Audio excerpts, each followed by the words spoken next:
Hello friends, आप देख रहे हैं यूट्यूब चैनल बाय जोनिका, जिसमें आज आप सभी को विश्व भूगोल पार्ट 5 यानी 5 करवाएंगे, जिसमें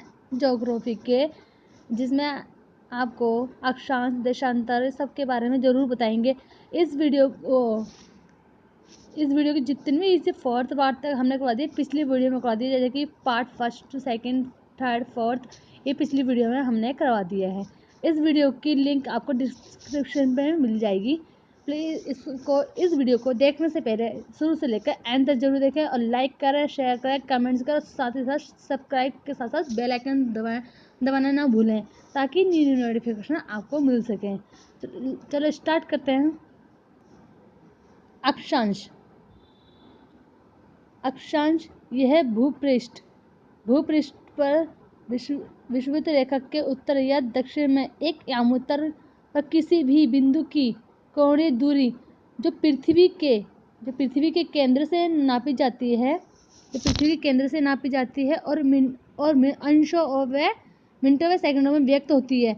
भूमध्य रेखा को शून्य अंश अक्षांश कहा जाता है।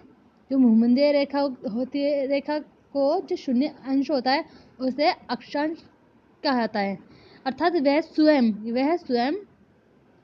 9 डिग्री का अक्षांश है। 1 डिग्री अक्षांश के बीच की दूरी लगभग 111 किलोमीटर होती है। जो 1 डिग्री अक्षांश के बीच की जो दूरी होती है ना, 111 किलोमीटर होती है। उत्तरी अक्षांश को कर्क रेखा तथा दक्षिणी अक्षांश को मकर रेखा कहा जाता है। उत्तरी अक्षांश को क्या कहा जाता है? कर्क रेखा। और दक्षिणी अक्षांश को क्या कहा जाता है? मकर रेखा कहा जाता है। अब बात करते हैं देशांतर किसे कहा जाता है? लॉन्गिट्यूड। समान देशांतर को मिलाने वाली काल्पनिक रेखा जो ध्रुवों से गुजरती है, ध्रुवों से गुजरती है, देशांतर रेखा कहलाती है। दोबारा समझिए इसको। समान देशांतर को मिलाने वाली काल्पनिक रेखा जो ध्रुवों से गुजरती है, देशांतर रेखा कहलाती है। यह पूर्व से पश्चिम दिशा में 180 डिग्री तक होती है। ये कहाँ से कहाँ तक होती है? पूर्व से लेकर पश्चिम तक 180 डिग्री तक होती है। इस प्रकार के देशांतर रेखाओं की कुल संख्या कितनी होती है? इस प्रकार के देशांतर रेखाओं की कुल संख्या 360 डिग्री है। कितनी है? 360 डिग्री। नेक्स्ट पॉइंट क्या करते हैं? ध्रुवों से विषुवत रेखा की ओर बढ़ने पर देशांतरों की बीच की दूरी बढ़ती जाती है। विषुवत रेखा पर इसके बीच की दूरी है ना, अधिकतम होती है, सबसे अधिक होती है।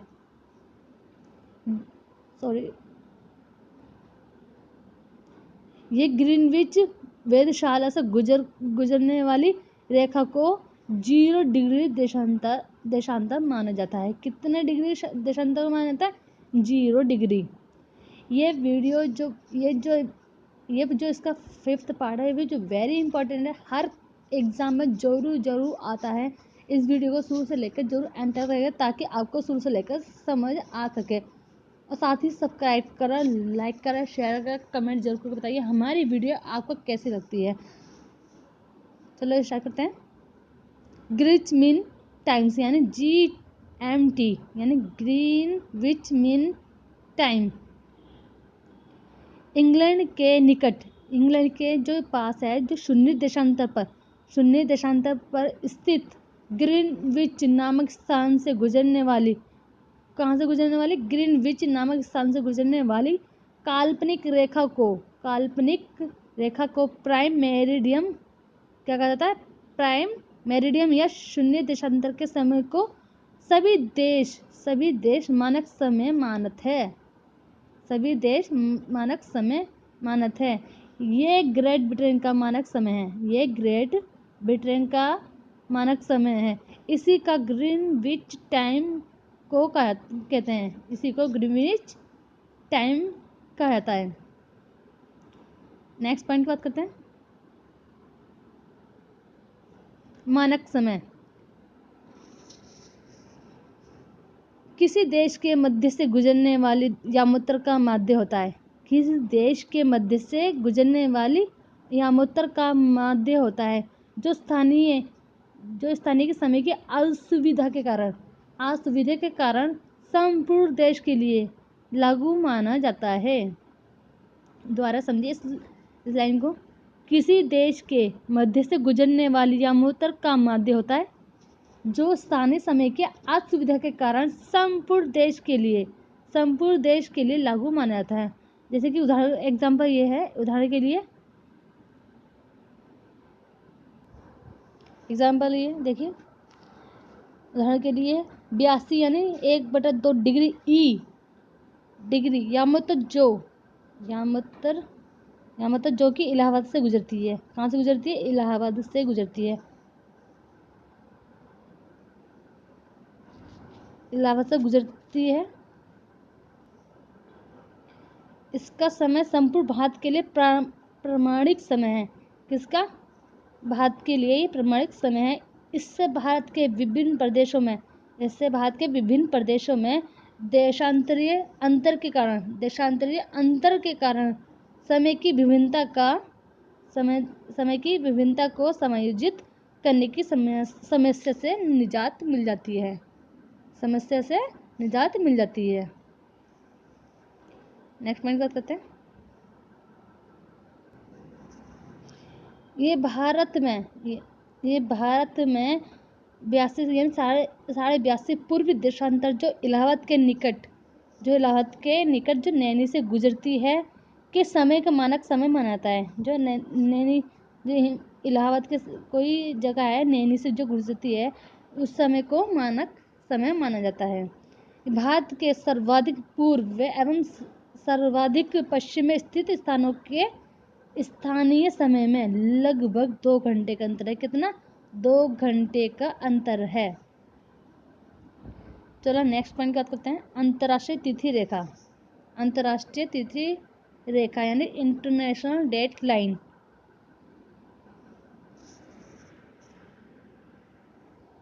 विभिन्न देशों की पद्धतियों में आपसी संबंध दर्शाने के लिए मानक समय पद्धति तय की गई है। कौन सी तय की गई है? मानक समय पद्धति तय की गई है। इससे प्रायोजन के लिए संपूर्ण पूरी पृथ्वी को 24 देशांतरों में बांटा गया है। कितने? 24 देशांतरों में बांटा गया है। प्रत्येक जोन में 15 डिग्री के बराबर होता है। 15 डिग्री के बराबर हो, वो भी प्रत्येक जोन में। 12वीं जोन के 180 डिग्री देशांतर को अंतरराष्ट्रीय तिथि रेखा कहा जाता है। जो 12वीं जोन के जो 180 डिग्री देशांतर को जो अंतरराष्ट्रीय तिथि रेखा कहा जाता है। किसे कहा जाता है? जो 12वीं जोन के जो 180 डिग्री उस देशांतर की रेखा होती है ना, उसे अंतरराष्ट्रीय तिथि रेखा कहा जाता है। यह प्रशांत महासागर के उत्तर दक्षिण में फैली हुई है। ये जो प्रशांत महासागर उत्तर दक्षिण में फैली हुई है ये। नेक्स्ट पॉइंट की बात करते हैं। यदि 0 डिग्री के पूर्व की ओर 180 डिग्री का पार करे तो, यदि 0 डिग्री के पूर्व की ओर 180 डिग्री का पार करे तो 12 घंटे जोड़ने होंगे। जैसे कि द्वारा लाइन को समझे जो कि वेरी इंपॉर्टेंट है। यदि जो 0 डिग्री के पूर्व की ओर और 180 डिग्री का जो पार करे ना, तो 12 इसमें 12 घंटे जोड़ने होंगे यानी ऐड करने होंगे इसमें। इसी प्रकार 0 डिग्री से पश्चिम की ओर जो 0 डिग्री है ना, इसमें 180 पार करेंगे ना, उसमें 12 घंटे घटाने होंगे। कितने? 12 घंटे घटाने होंगे। नेक्स्ट पॉइंट क्या करते हैं। 180 देशांतर रेखा, 180 देशांतर रेखा जो 1884 में, कब 1884 में वाशिंगटन सम्मेलन में अंतर्राष्ट्रीय तिथि घोषित किया गया था। कब किया गया था? 1884 में, वो भी 180 देशांतर रेखा को 1884 में वाशिंगटन सम्मेलन में अंतर्राष्ट्रीय तिथि रेखा घोषित किया गया था। नेक्स्ट पॉइंट की बात करते हैं। ये तिथि रेखा बोरिंग जल संधि के समांतर है। ये तिथि बोरिंग जल संधि के समांतर है। और बोरिंग सागर में पश्चिम की ओर मुड़ जाती है। ये जो बोरिंग है सागर में पश्चिम की ओर मुड़ जाती है। नेक्स्ट पॉइंट की बात करते हैं। अब आते हैं कर्क संक्रांति। क्या? कर्क संक्रांति। ये सॉरी फ्रेंड्स, 21 जून को यानी 82 जो एन मतलब होता है नॉर्थ पर लंबवत है, यानी उत्तर पर लंबवत होती है। इससे कर्क संक्रांति कहा जाता है। इसे कर्क संक्रांति कहा जाता है। क्या कहता है? कर्क संक्रांति कहा जाता है। इस दिन उत्तरी गोलार्ध में सबसे बड़ा दिन होता है, यानी 21 जून को जो 21 जून होगी, ये हर साल 21 जून यानी हर साल 21 जून को बड़ा दिन माना जाता है। इस दिन सबसे बड़ा दिन होता है। ओके फ्रेंड्स, अब आते हैं मकर संक्रांति। ये 21 जून को सबसे बड़ा दिन होता है। अब करते हैं 22 दिसंबर को, यानी 22 दिसंबर को सूर्य मकर रेखा पर लंबवत होता है। कौन होता है? सूर्य मकर रेखा पर लंबवत होता है। इसे मकर संक्रांति कहते हैं। इस दिन दक्षिणी गोलार्ध में सबसे बड़ा दिन होता है। दक्षिणी गोलार्ध में सबसे बड़ा दिन होता है। जो दक्षिण की जो आधा गोलार्ध है, पृथ्वी का आधा गोलार्ध है, उस दिन सबसे बड़ा दिन माना जाता है। वो जो 21 जून है, इसे उत्तरी गोलार्ध में यानी ऊपर साइड पृथ्वी के उत्तरी गोलार्ध में सबसे बड़ा दिन होता है। आपको इसके पॉइंट के बारे में जानना। समय का निर्धारण, इसके बारे में थोड़ा वो पॉइंट है जो बताया गया है, ये वेरी इंपॉर्टेंट है। ये भी एक देशांतर का अंतर होने पर समय में 4 मिनट का अंतर होता है। कितने का होता है? 4 मिनट का अंतर होता है, क्योंकि पृथ्वी पश्चिम से पूर्व की ओर घूमती है। परंतु पूर्व की ओर बढ़ने पर प्रत्येक देशांतर पर समय 4 मिनट बढ़ जाता है। कितना मिनट बढ़ जाता है? 4 मिनट बढ़ जाता है। तथा पश्चिम जाने पर प्रत्येक देशांतर पर समय 4 मिनट घट जाता है। कितना? 4 मिनट घट जाता है। दक्षिणी गोलार्ध में सबसे बड़ा दिन, मैंने यहाँ पर भी बताया था, मकर संक्रांति में दक्षिणी गोलार्ध में सबसे बड़ा दिन माना जाता है। कब मनाया जाता है? 22 दिसंबर को। और उत्तरी गोलार्ध में कब मनाया जाता है सबसे बड़ा दिन? 21 जून को मनाया जाता है। दक्षिणी गोलार्ध में सबसे बड़ा दिन 22 दिसंबर को होता है। वर्ष भर में यानी पूरे वर्ष भर में रात भूमध्य रेखा पर बराबर होता है। वर्ष भर में दिन और रात भूमध्य रेखा पर बराबर होता है। नेक्स्ट पॉइंट कर सकते हैं। उत्तरी गोलार्ध में सबसे छोटा दिन 22 दिसंबर को होता है। यानी उत्तरी गोलार्ध में तो सबसे छोटा दिन 22 दिसंबर का, और यानी दक्षिणी गोलार्ध में 22 दिसंबर को बड़ा दिन माना जाता है। जैसे कि ऊपर बताया गया है, ये दक्षिणी गोलार्ध में और उत्तरी गोलार्ध में सबसे छोटा दिन। ग्रीष्म अयनांत प्रतिवर्ष 21 जून को होता है। अगर आपको हमारी वीडियो पसंद आती है, हमारे चैनल को सब्सक्राइब करें, शेयर करें, कमेंट ज़रूर बताइए कि हमारी वीडियो आपको कैसी लगती है, ताकि हम अगली वीडियो में इम्प्रूव कर सकें। इस वीडियो को शेयर करना ना भूलें, ताकि आप इस वीडियो को अपने वीडियो को फ्रेंड के साथ शेयर करें, ताकि आपके फ्रेंड्स इस वीडियो को मिस ना कर सकें।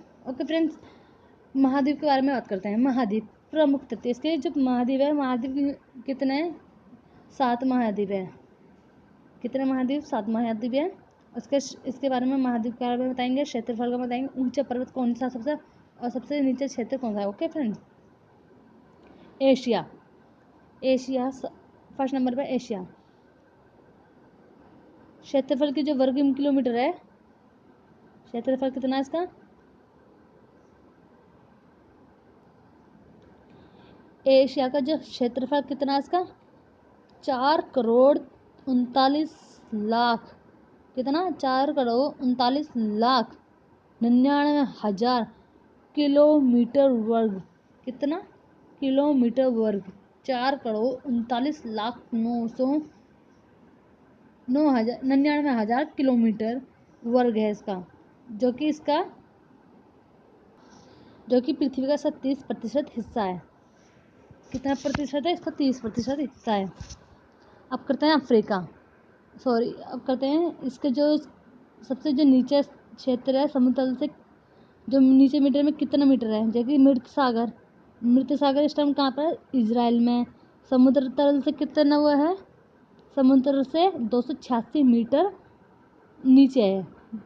286 मीटर, सॉरी 386 मीटर नीचे है। अब करते हैं बात अफ्रीका यानी 2,98,00,000 यानी 2,98,00,000 इसका वर्ग किलोमीटर है। अफ्रीका 2,98,00,000 किलोमीटर वर्ग है, जो कि इसका 23% है। इसका जो हो गया, ये 230 नहीं है, ये 23% है। इसका 23% भाग है। इसकी सबसे ऊंचा पर्वत है किलिमंजारो तंजानिया में। और कितनी ऊंची है इसकी हाइट? 5,895 मीटर। 5,895 मीटर। और जबकि एशिया में सबसे सबसे ऊंचा पर्वत है माउंट एवरेस्ट। और जबकि है, और कितनी इसकी हाइट है? 8,850 मीटर। 8,850 मीटर। अब इसके बारे में करते हैं कतरागर्त कहाँ पर है इस टाइम? मिस्र में। कहाँ पर है? मिस्र में। और कितना मीटर है ये? 131 मीटर नीचा है समुद्र तल से। कहाँ से? समुद्र तल से 131 मीटर नीचा है। अब बात करते हैं उत्तर अमेरिका की बात करते हैं, यानी इसकी क्षेत्रफल कितना है? 2,43,20,000 किलोमीटर वर्ग। कितना? 43,20,000 किलोमीटर वर्ग है इसका, जो कि इसका हिस्सा कितना प्रतिशत है? 16% है। इसकी जो एवरेज वो है, जो सबसे ऊंचा पर्वत है, वहाँ कहाँ सबसे ऊंचा पर्वत कौन सा है? Mount McKinley, Alaska. इसकी हाइट कितनी है? 6,194 मीटर। कितना? 6,194 मीटर है। उसकी जो कौन सी सबसे जो इसकी घाटी वो है, जो सबसे नीचे क्षेत्र है और समुद्र तल से कितना नीचे है, ये है मित्र घाटी यानी दैट वैली, जो कि कहाँ पर है इस टाइम? कैलिफोर्निया में। उसकी हाइट कितनी है? 84 मीटर। कितनी है? 84 मीटर। अब करते हैं दक्षिण अमेरिका की बात, यानी 1,75,99,000। कितना? 1,75,99,000 वर्ग किलोमीटर है। इसका 12% हिस्सा है। इसका पृथ्वी पर इसका 12% हिस्सा है। इसका जो सबसे ऊंचा पर्वत है, क्या नाम है उसका? एकांकुआ है, जो कहाँ पर? अर्जेंटीना में। इसकी हाइट है 6,900 6,960 मीटर। कितना? 6,960 मीटर इसकी ऊंचाई है। किसकी? पर्वत की। उसके बारे में बात करते हैं। रियो निग्रो। रियो निग्रो क्या? रियो निग्रो कितना मीटर है ये? 1.76 किलोमीटर वर्ग है। कितना? 1.76 किलोमीटर वर्ग मीटर है। ये कहाँ पर इस टाइम है? रियो निग्रो कहाँ पर है? अर्जेंटीना में है। कहाँ पर? अर्जेंटीना में। अब करते हैं बात अंटार्कटिका। अंटार्कटिका इसकी हाइट कितनी है? 1.33 करोड़ वर्ग मीटर है। यानी 1,33 लाख किलोमीटर वर्ग है। इसका 10% हिस्सा है पृथ्वी पर। कितना? 10% हिस्सा है। और इसकी ऊंची पर्वत कौन सा है? Vinson massif. विंसन मैसिफ जो कहाँ पर है? अल्बुर्ज जॉर्जिया। सॉरी, ये इसका नहीं है, ये तो यूरोप का है। मिन्स मैसिफ जो कि इसकी समुद्र तल है। अब करते हैं यूरोप की बात। इसकी समुद्र तल है, इसके बारे में लिखा नहीं पाया, सॉरी। बात करते हैं यूरोप। यूरोप जो 6 नंबर पे है, इसकी हाइट वो है, क्षेत्रफल की वर्ग किलोमीटर है, यानी इसका 97 लाख किलोमीटर वर्ग है।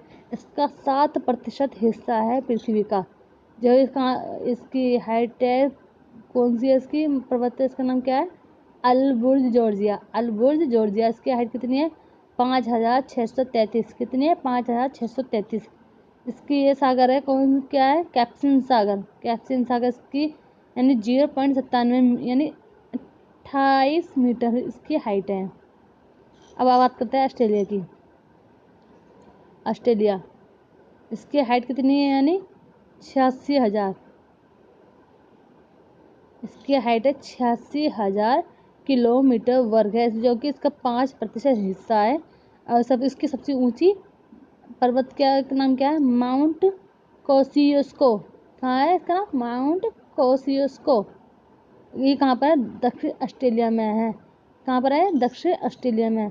इसकी हाइट है कितनी? 13 मीटर, यानी 13 मीटर। और इसकी यानी समुद्र है जो, इसका नाम क्या है? समुद्र का नाम है लेक लेक आयर न्यू साउथ वेल्स।